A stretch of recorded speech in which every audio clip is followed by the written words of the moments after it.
Hello all. So നമ്മളിത് പഠിക്കാൻ പോകുന്നത് ഇൻകം സ്റ്റേറ്റ്മെൻ്റ് ആണ്. കഴിഞ്ഞ ക്ലാസ്സിൽ നമ്മൾ പഠിച്ചത് എന്താണ്? Balance sheet. സോ ഇപ്പം നമ്മൾ നോക്കാൻ പോകുന്ന ഇൻകം സ്റ്റേറ്റ്മെൻറ്റ്. ഇൻകം സ്റ്റേറ്റ്മെൻറ്റ് എന്താണെന്ന് നമുക്ക് മനസ്സിലാവുന്ന ആദ്യം തന്നെ ഒരു കമ്പനിയുടെ റവന്യൂ, എക്സ്പെൻസ് കാര്യങ്ങളൊക്കെ കണ്ടിട്ട് ലാസ്റ്റ് നമ്മൾ നെറ്റ് പ്രോഫിറ്റ് കാണത്തില്ലേ, അതിനാണ് ഇൻകം സ്റ്റേറ്റ്മെൻറ്റ്സ് എന്ന് പറയുന്നത്. ഒരു വർഷമായിരിക്കാം, ഒരു മാസമായിരിക്കാം, ഒരു പീരീഡ് ഓഫ് ടൈം ആയിരിക്കാം. ഒരു പീരീഡ് ഓഫ് ടൈം. അപ്പോൾ ഒരു പീരീഡ് ഓഫ് ടൈമിൽ പൊതുവേ നമ്മൾ മാസത്തിൽ എടുക്കാറുണ്ട്, വീക്ക്ലീസ് എടുക്കുന്നവരുണ്ട്. എന്താണ് ഏത് പോയിന്റ് ഓഫ് ടൈമിൽ നമ്മൾ എടുക്കാതെ കമ്പനിയുടെ വരവ് ചിലവ് എങ്ങനെയൊക്കെയാണെന്ന് അറിയാൻ വേണ്ടി, ഏത് സൈഡിൽ കൂടെയാണ്, ഡയറക്റ്റ് ഓപ്പറേഷൻ ചെയ്തിട്ടാണോ. കമ്പനിയുടെ ഡയറക്റ്റ് ഓപ്പറേഷൻ എന്ന് വെച്ചാൽ കമ്പനി ഇപ്പോൾ ഒരു എന്താ പറയുന്ന ഇപ്പോൾ ഒരു ഹോട്ടൽ ഇൻഡസ്ട്രി ആണെന്ന് വിചാരിച്ചു. ഹോട്ടൽ ഇൻഡസ്ട്രിയുടെ റവന്യൂ എങ്ങനെയാണ് വരുന്നത്? കമ്പനി അവിടെ വരുന്ന കസ്റ്റമേഴ്സിനെ സെർവ് ചെയ്ത് അവരവിടുത്തെ ഫുഡും കാര്യങ്ങളും കഴിച്ചിട്ട്, അപ്പം ഈ വേസ്റ്റ് വരുന്ന പ്രോഡക്റ്റ്സ് ഒക്കെ ഇല്ലേ, നമ്മൾ സ്ക്രാപ്പ് ആയിട്ട് വിൽക്കത്തില്ലേ, അത് കമ്പനിയുടെ ഡയറക്റ്റ് റവന്യൂ ആണോ? അല്ലല്ലോ. അപ്പോൾ അതിനാണ് ഇൻഡയറക്റ്റ് റവന്യൂ എന്ന് പറയുന്നത്. അതില്ലെങ്കിൽ നോൺ ഓപ്പറേറ്റിംഗ് ആക്ടിവിറ്റി എന്നും പറയാം. ഇപ്പം നമ്മൾ പറഞ്ഞ ഓപ്പറേറ്റിംഗ് ആക്ടിവിറ്റി എന്ന് പറഞ്ഞാൽ കോറായിട്ട് കമ്പനി എന്തിനാണോ സ്റ്റാർട്ട് ചെയ്തത് അതിന് വേണ്ടിയുള്ള റവന്യൂ കിട്ടുന്നതിനാണ് ഇത് പറയുന്നത്. ഇനി ഇത് നമുക്ക് സ്റ്റാർട്ട് ചെയ്യാം, ഇൻകം സ്റ്റേറ്റ്മെൻറ്റ് സ്റ്റാർട്ട് ചെയ്യാം അല്ലേ? തുടങ്ങിയാലോ? അപ്പം അതിന് മുന്നേ നമ്മൾ നേരത്തെ പറഞ്ഞു ബാലൻസ് ഷീറ്റിനെ ഒരു പേര് വിളിച്ചിരുന്നു, സ്റ്റേറ്റ്മെൻറ്റ് ഓഫ് ഫിനാൻഷ്യൽ പൊസിഷൻ. ഇതിൻ്റെ പേരാണ് അതേപോലെ ഇൻകം സ്റ്റേറ്റ്മെൻറ്റ് പേരുണ്ട്, അതിൻ്റെ പേരാണ് സ്റ്റേറ്റ്മെൻറ്റ് ഓഫ് ഫിനാൻഷ്യൽ പെർഫോമൻസ്. ഇത് കാരണം എന്താ പെർഫോമൻസ് വിളിക്കാൻ? ഒരു റവന്യൂവും എക്സ്പെൻസും കണ്ടിട്ട് നെറ്റ് പ്രോഫിറ്റ് കാണുമ്പോൾ കമ്പനിയുടെ പെർഫോമൻസ് മനസ്സിലാകത്തില്ലേ? അപ്പോൾ നമ്മൾ അങ്ങനെ ആലോചിക്കാം, കാണാപ്പാടം പഠിക്കേണ്ട പോലും ആവശ്യമില്ല. സ്റ്റേറ്റ്മെൻറ്റ് ഓഫ് ഫിനാൻഷ്യൽ പെർഫോമൻസ് ഉറച്ചായി. അപ്പോൾ ഇനി അടുത്ത് വരുന്നത് എന്താ? അപ്പോൾ ഇതിൻ്റെ കുറേ കാര്യങ്ങൾ നമുക്ക് പഠിക്കാനുണ്ട്, ചില കാര്യങ്ങൾ. As per US GAAP, trading and P&L account is called income statement. പണ്ട് നമ്മൾ സ്കൂളിലും കോളേജൊക്കെ പഠിച്ചിട്ട് കാര്യം ട്രേഡിംഗ് ആൻഡ് P&L അക്കൗണ്ട് എന്ന് പറഞ്ഞാൽ ഒരു അക്കൗണ്ട് പഠിച്ചിട്ടുണ്ട്. അത് കഴിഞ്ഞാണ് നമ്മൾ അത് ഉണ്ടാക്കിയിട്ടാണ് നമ്മൾ ബാലൻസ് ഷീറ്റ് ഉണ്ടാക്കുന്നത്. അപ്പം ഇൻകം സ്റ്റേറ്റ്മെൻറ്റ് എന്നാണ് അതിനെ US GAAP പ്രകാരം വിളിക്കുന്നത്. അത്രേ ഉള്ളൂ. വലിയ നമ്മൾ പഠിച്ചാൽ കാണുമ്പോൾ തന്നെ മനസ്സിലാവും എന്തൊക്കെയാണ്. ഇനി income statement is also called എന്താണ്? Statement of financial performance. അത് നമ്മൾ പറഞ്ഞു. ഇനി income statement is prepare for a period. ഞാൻ നേരത്തെ പറഞ്ഞ പോലെ ഒരു മാസം അല്ലെങ്കിൽ ഒരാഴ്ച, ഒരു ഡെഫിനറ്റ് ആയ പീരീഡ്. നമുക്ക് എപ്പോൾ വരെ വേണം, എപ്പോൾ തൊട്ട് എപ്പോൾ വരെ വേണം, ഒരു പീരീഡ് ഓഫ് ടൈമിനാണ് ഉണ്ടാക്കുന്നത്. എപ്പോൾ ഉള്ളതാകാം. അപ്പം അതിനാണ് പീരീഡ് എന്ന് വെച്ചാൽ 30 days, ഒരു ക്വാർട്ടർലി ആകാം, ഇനി അത് ഹാഫ് ഇയർലി ആകാം, ഇയർലി ആകാം. അപ്പോൾ പീരീഡ് ഇതുണ്ട്, അതാണ് പറഞ്ഞിരിക്കുന്നത് is prepared for a period. ഇനി ഇത് എഴുതിയേക്കുന്നത് COGS ആൻഡ് SG ആൻഡ് ഇത് ഞാൻ പറഞ്ഞു തരാം എന്താ സംഭവം എന്ന്. Actually cost of good sold എന്നാണ് ഉദ്ദേശിക്കുന്നത്. അത് പ്രോഡക്റ്റ് കോസ്റ്റ് ആണെന്നും SGA എന്ന് വെച്ചാൽ സെല്ലിംഗ് ജനറൽ ആൻഡ് അഡ്മിനിസ്ട്രേഷൻ എന്നാണ് ഉദ്ദേശിക്കുന്നത്. എന്ന് വെച്ചാൽ ഞാൻ ഇച്ചിരി ഇത് ഇപ്പം പറയുന്നേക്കാം, അതിവിടെ നോട്ടായിട്ട് എഴുതി വെച്ചാണ്. നിങ്ങൾക്ക് ഒന്ന് കാണിച്ചു തരുമ്പോൾ പറയുന്നതായിരിക്കും ഇച്ചിരി എളുപ്പം. ഞാൻ കാണിച്ചു തരാം. അതേപോലെ ഈ നോട്ടും ഞാൻ ലാസ്റ്റായിട്ട് പറയും. ഇത് ഞാൻ എഴുതി വെച്ചിരിക്കുന്നത് നിങ്ങൾക്ക് നോട്ടായിട്ട് എഴുതി വെക്കാൻ വേണ്ടി എഴുതി വെച്ച തുടക്കത്തിൽ തന്നെ. ഇനി നമുക്കിനി നമ്മൾ നേരത്തെ കണ്ട് ഇതുണ്ടോ, എന്താണ് SOGS എന്ന് പറഞ്ഞില്ലേ, അതും പിന്നെ SGAN. അപ്പോൾ നമുക്ക് ഇതിങ്ങനെ പഠിക്കാം. നമുക്ക് കാണാപ്പാടം പഠിക്കുന്നതിനേക്കാൾ നല്ലത് നമുക്ക് ചെയ്യുന്നത് എന്താ നല്ലത്? സ്റ്റേറ്റ്മെൻറ്റ്സും റിയൽ ലൈഫ് ഡേറ്റയൊക്കെ കണ്ട് പഠിക്കുന്നതാണ് നല്ലത്. ഇനി ഇൻകം സ്റ്റേറ്റ്മെൻറ്റിന് രണ്ട് രീതി നമുക്ക് ഉണ്ടാക്കാൻ പറ്റും. ഒന്ന് സിംഗിൾ സ്റ്റെപ്പ് വഴി ഉണ്ടാക്കാൻ പറ്റും, മൾട്ടിപ്പിൾ സ്റ്റെപ്പ് വഴി ഉണ്ടാക്കാൻ പറ്റും. ഓക്കെ, സോ ഈ ഒരു കേസിൽ നമുക്ക് സിംഗിൾ സ്റ്റെപ്പ് അപ്രോച്ച് എങ്ങനെയാണെന്ന് നോക്കാം. പൊതുവേ ഇതിൽ വരാറെ ഈ ഇൻകം സ്റ്റേറ്റ്മെൻറ്റ് റിലേറ്റഡ് ക്വസ്റ്റ്യൻസ് ഒക്കെ വരുമ്പോൾ സിംഗിൾ സ്റ്റെപ്പാണ് ചോദിച്ചുകൊണ്ടിരിക്കുന്നത്. കഴിവത് ഒരു 90% സിംഗിൾ സ്റ്റെപ്പാണ്. മൾട്ടി സ്റ്റെപ്പൊക്കെ വരുന്നത് ഭയങ്കര കുറവാണ്. ഓക്കെ, നമുക്ക് ഇതപ്പോൾ ഇച്ചിരി ഒന്ന് പഠിച്ചു നോക്കാം എങ്ങനെയാണ് കാര്യങ്ങളെന്നൊക്കെ. അപ്പോൾ ഇതിൽ കമ്പനിയുടെ എന്ത് ചെയ്തു? ഇപ്പോൾ ഫോർ എക്സാമ്പിൾ ഞാൻ എടുക്കാം, നമുക്കൊരു സ്റ്റേറ്റ്മെൻറ്റ് വെച്ചാൽ ഇതൊന്ന് ഓർത്ത് വെച്ചു, ഈ പെർഫോമൻസ് ഒന്ന് ഓർത്ത് വെച്ചോണേ. ഇതെങ്ങനെ കറക്റ്റ് ആ സ്റ്റെപ്പ് ഓർത്ത് വെച്ചോണം. അപ്പം നമുക്കൊരു കമ്പനിക്ക് ഒരു റവന്യൂ ഉണ്ടായി അല്ലേ? ഇതിങ്ങനെ ഞാൻ പറയുന്നത് ആലോചിക്കുക. കമ്പനിക്ക് റവന്യൂ ഉണ്ടായി, കമ്പനിക്ക് ഒരു 1,00,000 രൂപ അല്ലെങ്കിൽ 100,000 റവന്യൂ ഉണ്ടായി അല്ലേ? 100,000 റവന്യൂ ഉണ്ടായി. ഇനി ഈ റവന്യൂവിലോട്ട് എത്തിച്ചേരാൻ വേണ്ടി നമുക്ക് കുറേ കോസ്റ്റുകൾ ഉണ്ടായില്ല. എന്ന് വെച്ചാൽ ഇപ്പം ഞാൻ ഇത് ഇമാജിൻ ഞാനിതൊരു എന്താണ് ഒരു 100 ശരിയാവും, അതൊന്നും വേണ്ട, ഇങ്ങനെ തന്നെ പറയാം. ഇതിൻ്റെ 60% നമുക്ക് കോസ്റ്റായിട്ട് കൂട്ടാം. ഓക്കെ, സെയിൽസിൻ്റെ നമുക്ക് എല്ലാ പ്രാവശ്യവും സെയിൽസ് നടത്തുന്നതിൻ്റെ 60%, ഞാൻ ചുമ്മാ ഒരു എക്സാമ്പിൾ പറയാം, ചിലപ്പോൾ പൈസ ആകാം, 60% ആ സാധനം ഉണ്ടാക്കാൻ വേണ്ടി ഉണ്ടായ ചിലവുകളാണെന്ന് പറയാം. ഇപ്പം ഞാനൊരു ടയർ കമ്പനിയാണ്, അല്ലെങ്കിൽ ഒരു ഫോൺ കമ്പനിയാണ്, നിർമ്മാണിക്കുന്ന കമ്പനിയാണ് മാനുഫാക്ചർ ചെയ്യുന്നത്. അപ്പോൾ ആ ഫോൺ, അല്ലെങ്കിൽ ഐഫോൺ ആയിക്കോട്ടെ സാംസങ് ആയിക്കോട്ടെ, ആ ഫോൺ ഉണ്ടാക്കാൻ വേണ്ടി എനിക്ക് എത്രയാണ്, ഇപ്പം ആ ഫോണ് വിറ്റ് കഴിഞ്ഞ് എനിക്ക് 100 രൂപ കിട്ടുവാണെങ്കിൽ അതിൻ്റെ 60% അതെനിക്ക് ഉണ്ടാക്കാൻ വേണ്ടിയുള്ള കോസ്റ്റായി. അന്ന് പറഞ്ഞ അർത്ഥം എന്താ, ഇപ്പം 100 രൂപ ആണെങ്കിൽ അതിൻ്റെ 60 രൂപ എന്താ, കോസ്റ്റാണ്. അപ്പോൾ അതേപോലെ 100,000 അല്ലെങ്കിൽ 1,00,000 രൂപ ഇതാണെങ്കിൽ, അതിൻ്റെ റവന്യൂ ആണെങ്കിൽ അതിൻ്റെ 60% കോസ്റ്റ് എന്ന് പറഞ്ഞാൽ $60,000 കോസ്റ്റ് ആണെന്നാണ് പറയണത്. അപ്പോൾ ഗ്രോസ് പ്രോഫിറ്റ് എത്രയായി, നമ്മുടെ കയ്യിൽ എത്രയാണ്, 60. ശരിക്കും പറഞ്ഞാൽ നമുക്ക് ആ സാധനം വിറ്റ് കഴിഞ്ഞാൽ 40,000 രൂപ കിട്ടുന്നുള്ളതാണ് പറഞ്ഞത്. ഇത് 40,000 രൂപ ശരിക്കും കിട്ടത്തുള്ളതെന്നാണ് പറയണേ ഗ്രോസ് പ്രോഫിറ്റ് ആയിട്ട്.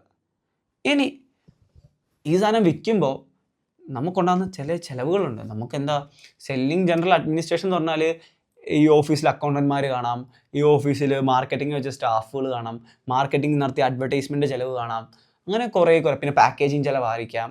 പാക്കേജ് ചിലവ് ഡയറക്റ്റായിട്ട് എടുക്കാം, അല്ലാതെ വേറെ എന്ത് വന്നാലും ഡ്രൈവിങ് എക്സ്ട്രാ ചിലവൊക്കെ എന്ത് ചെയ്യും, നമ്മൾ ഈ സെല്ലിംഗ് ഇൻഡയറക്റ്റ് എക്സ്പെൻസ് എന്ന് ആക്ച്വലി ഇത് പറയുന്നത്, ഒരു സെക്യൂരിറ്റി നിൽക്കുന്നതും കാര്യങ്ങളൊക്കെ എങ്ങനെയുള്ള എടുക്കാം. അപ്പം ചിലയിടത്തൊക്കെ സെക്യൂരിറ്റി നമ്മൾ ഡയറക്റ്റ് അലോക്കേറ്റ് ചെയ്യാറുണ്ട്. പക്ഷെ മെയിൻലി ഇങ്ങനത്തെ കുറേ എക്സ്പെൻസ് ഇല്ല ഇൻഡയറക്റ്റ്ലി വരുന്നത്, അത് ഫുള്ളും സെല്ലിംഗ് ജനറൽ ആൻഡ് അഡ്മിനിസ്ട്രേഷൻ എന്ന് പറഞ്ഞാൽ എക്സ്പെൻസിലിടും. അപ്പോൾ അതെല്ലാം കൂടെ വിചാരിക്കുക ഒരു ഫിക്സഡ് ആയിരിക്കും. ഒന്ന് വിചാരിക്കുക, ജസ്റ്റ് ഒരു ഫിക്സഡ് ആയിരിക്കാം. നമുക്കൊരു എക്സാമ്പിൾ എടുക്കാം. ഒരു 10,000 ആയെന്ന് വിചാരിക്കുക, 10,000. ഓക്കെ, ഈ നെഗറ്റീവ് ഇട്ട് വെച്ചോണം, മറന്നുപോയില്ലെങ്കിൽ ചിലവരൊക്കെ ഇരുന്ന് കൂട്ടുന്ന ഞാൻ കണ്ടിട്ടുണ്ട്. 30, 40, 10 കൂടെ കൂട്ടി 50 എന്ന് പറയും. അപ്പോൾ ആക്ച്വലി ഇവിടെ 30 അപ്പോൾ ആ ഒരു കാര്യം ശ്രദ്ധിച്ചോണം. അപ്പോൾ നമുക്ക് ഈ കിട്ടുന്ന സാധനം EBIT എന്ന് വിളിക്കും. EBIT എന്ന് വെച്ചാൽ earning before interest and tax. അത്രേ ഉള്ളൂ EBIT. നമ്മൾ എന്ത് ചെയ്തു, വന്ന വഴി ഓർത്തോണേ, സെയിൽസ് എടുത്തു. സെയിൽസിൽ നിന്ന് അത് ഉണ്ടാക്കുക, ആ സെയിൽസ് ഉണ്ടാക്കാൻ വേണ്ടി, അല്ലെങ്കിൽ ആ പ്രോഡക്റ്റ് ഉണ്ടാക്കാൻ വേണ്ടിയുള്ള ചിലവ് കുറച്ചു അല്ലേ, COGS എന്ന് വിളിച്ചു, കോസ്റ്റ് ഓഫ് ഗുഡ് സോൾഡ്. കുറച്ച് കഴിഞ്ഞപ്പോൾ എന്ത് കിട്ടി, ഗ്രോസ് പ്രോഫിറ്റ് കിട്ടി. ഇനി ഗ്രോസ് പ്രോഫിറ്റ് നമ്മൾ എന്ത് ചെയ്തു, സെല്ലിംഗ് ജനറൽ അഡ്മിനിസ്ട്രേഷൻ എന്ന് പറഞ്ഞ എക്സ്പെൻസ് കുറച്ചു. അപ്പോൾ എന്ത് കിട്ടി, EBIT, earning before interest and tax. കിട്ടിയോ? അവിടം വരെ നമ്മൾ എത്തിച്ചേർന്നു. ഇനി ഈ ഇൻട്രസ്റ്റ് എന്താ നമ്മൾ ചോദിക്കും അല്ലേ. നമ്മൾ ചിലപ്പം ബാങ്കിൽ നിന്ന് ലോൺ എടുത്തായിരിക്കും, അല്ലെങ്കിൽ എന്തെങ്കിലുമൊക്കെ കാര്യങ്ങൾ നമ്മൾ ലോണോ അല്ലെങ്കിൽ ഇൻട്രസ്റ്റ് കൊടുക്കാനുള്ള എന്തെങ്കിലും പേയ്മെൻറ്റ്സ് ആണ്, അത് നമ്മുടെ റവന്യൂ നമുക്ക് എടുക്കാം. അതും കൂടെ കുറച്ചാണ് ഒരു സബ്സിഡൈസ് പോലെ, അത്രയും കുറച്ച്. ആക്ച്വലി ഞാൻ പറഞ്ഞുതരാം, ഇത് എൻഡ് ആകുമ്പോഴത്തേക്കും ഞാനിത് പറഞ്ഞുതരാം എന്താ ശരിക്കും എങ്ങനെ ഇത് കാര്യങ്ങളൊക്കെ നമ്മൾ ലോൺ എടുക്കുന്നത് എന്തുകൊണ്ടാണെന്നൊക്കെ പറഞ്ഞുതരാം. അപ്പോൾ ഒരു ഇൻട്രസ്റ്റ് ഫിക്സ്ഡ് ആയിരിക്കും, ഫിക്സ്ഡ് എമൗണ്ട് ആയിരിക്കും. നമ്മളൊരു 10 ലക്ഷത്തിന് ഒരു 10 ലക്ഷത്തിന് 10 അല്ലെങ്കിൽ ഒരു 10 ലക്ഷം ഒരു 10,000-ൻ്റെയോ അല്ലെങ്കിൽ ഒരു 1,00,000-ൻ്റെ 10% ഇൻട്രസ്റ്റ് റേറ്റ് എന്ന് വിചാരിക്കുക. അപ്പോൾ ഇവിടെ എത്ര രൂപ വരും, 10,000 വന്നില്ലേ, 10,000 ഇൻട്രസ്റ്റ് വന്നു. അപ്പോൾ ഇൻട്രസ്റ്റ് കൂടെ കുറച്ച് കഴിഞ്ഞാൽ നമുക്ക് കിട്ടുന്നതാണ് എത്രയാ, 20,000. ഇത് കുറയ്ക്കുമ്പോൾ ബ്രാക്കറ്റ് ഇടണേ, ഞാൻ മറന്നാലും നിങ്ങൾ തന്നെ ഓർപ്പിക്കണേ, EBT കേട്ടോ. അപ്പോൾ EBT എന്താ, നമുക്ക് നേരത്തെ ഇവിടെയുള്ള I നമ്മളിവിടെ കുറച്ചില്ലേ, അപ്പോൾ ഇവിടെ T, അപ്പോൾ എന്നാൽ ഏർണിംഗ് ബിഫോർ ടാക്സ് ആയി, ഇൻട്രസ്റ്റ് നമ്മൾ തള്ളിക്കളഞ്ഞു. ഇനി നമുക്ക് ഈ ടാക്സ്, ഗവൺമെൻറ്റായി ഫിക്സഡ് ആയ ടാക്സ് പെർസെൻറ്റേജ് കാണും. ചിലപ്പോൾ ലെറ്റ്സ് സേ ഒരു 40%. പൊതുവേ 40% ആണ് ടാക്സ് ആയിട്ട് എടുക്കുന്നത് എന്നാണ് പറയുന്നത്. അപ്പം ഇവിടെ നമുക്കൊരു 40% തന്നെ എടുക്കാം. 40% ഫിക്സഡ് ടാക്സ് ആണെന്ന് വിചാരിക്കുക. അപ്പം ഇതിൻ്റെ 40% എത്രയാണ്, 8,000 അല്ലേ. 8,000 നമ്മൾ കുറയ്ക്കണം അല്ലേ, ഓർപ്പിക്കണം കേട്ടോ തന്നെ, ഞാൻ മറന്നു. അപ്പം 8,000 നമ്മൾ എടുത്തു. ഇനി 8,000 എടുത്ത് നമ്മൾ അങ്ങ് കുറച്ച് എത്ര കിട്ടി, 12,000. ഇതാണ് നമ്മുടെ NI അല്ലെങ്കിൽ നെറ്റ് ഇൻകം. നിങ്ങൾ കഴിവതും ഒരു 5-6 പ്രാവശ്യം ചെയ്ത് കഴിയുമ്പോൾ നമ്മൾ ഷോർട്ട് ഫോംസ് ഉപയോഗിക്കുക, നിങ്ങൾ എന്തായാലും ഉപയോഗിച്ചോളും. അപ്പം ഇത് ഓർത്തോണം കേട്ടോ. അപ്പം നമ്മളിപ്പോൾ എന്ത് പറ്റും, ഒരു കമ്പനിയുടെ സെയിൽസ് ആലോചിക്കുക, നമുക്ക് കമ്പനിയിൽ നിന്ന് സെയിൽസ് ഇത്ര ആലോചിച്ച് വെക്കുക. നമുക്കൊരു കമ്പനി നമ്മൾ വിറ്റു, അല്ലെങ്കിൽ സെയിൽസിന് ടേൺ ഓവർ എന്നും വിളിക്കാം കേട്ടോ, വേറൊരു പേരാണ് ടേൺ ഓവർ. ഓക്കെ, നമ്മൾ സെയിൽസ് നടത്തി, ഇത്ര റവന്യൂ കിട്ടി, നമുക്ക് എത്ര കിട്ടി, 1,00,000 രൂപ കിട്ടിയതാണ്. നമുക്ക് ലെറ്റ്സ് ഇന്ത്യൻ ടേംസിൽ എടുക്കാം, അല്ലെങ്കിൽ അമേരിക്കൻ ടേംസിൽ 100,000 കിട്ടിയതാണ്. പക്ഷേ ലാസ്റ്റ് എല്ലാം പെറുക്കി വന്നപ്പോൾ നെറ്റ് പ്രോഫിറ്റ് എത്രയേ ഉള്ളൂ, നെറ്റ് ഇൻകം എത്രയേ ഉള്ളൂ, 12,000 അല്ലേ. മനസ്സിലായോ? അപ്പോൾ കമ്പനി സെയിൽസ് ഇത്രയേ ഉണ്ടെന്ന് പറഞ്ഞാലും, കമ്പനിക്ക് സെയിൽസ് ഇത്ര ഉണ്ടായെന്ന് പറഞ്ഞാലും കയ്യിൽ ഇത്ര രൂപ കിട്ടണമെന്നില്ല, കുറേ ചിലവുകളുണ്ട്. അതെപ്പോഴും ഓർത്ത് വെച്ചോണം. നമ്മളൊരു ഫിനാൻഷ്യൽ സ്റ്റേറ്റ്മെൻറ്റ് കാര്യങ്ങളൊക്കെ ചെയ്യുമ്പോൾ ഇപ്പോൾ ഒരു പുതിയ പാഠം പഠിച്ചില്ലേ, അതാണ് സംഭവം. നെറ്റ് ഇൻകം ഭയങ്കര കുറവായിരിക്കും, ചിലപ്പോൾ നെറ്റ് ലോസും വരാറുണ്ട് കേട്ടോ. ചിലപ്പോൾ നെറ്റ് ലോസും വരുന്ന കേസ് കുറേ ഉണ്ട്, നെറ്റ് ലോസ് വരുന്നത്. അത് ഡിവിഡൻറ്റ്. അപ്പോൾ നെറ്റ് ലോസ് വന്നു കഴിഞ്ഞാൽ എന്ത് ചെയ്യും, നമുക്ക് ഡിവിഡൻറ്റിനെ കുറിച്ചൊക്കെ നമുക്ക് പഠിക്കാം, നമുക്കൊരു ഇത് പഠിക്കാണ്ട്. അപ്പം ഇപ്പം തന്നെ എല്ലാം ഞാൻ നോളജ് ഇടുന്നില്ല. അപ്പോൾ ഓക്കെ, സിമ്പിൾ സ്റ്റെപ്പ് ഇൻകം അല്ലേ, ഇത് ഇൻകം സ്റ്റേറ്റ്മെൻറ്റ് സിമ്പിൾ സ്റ്റെപ്പാണ്.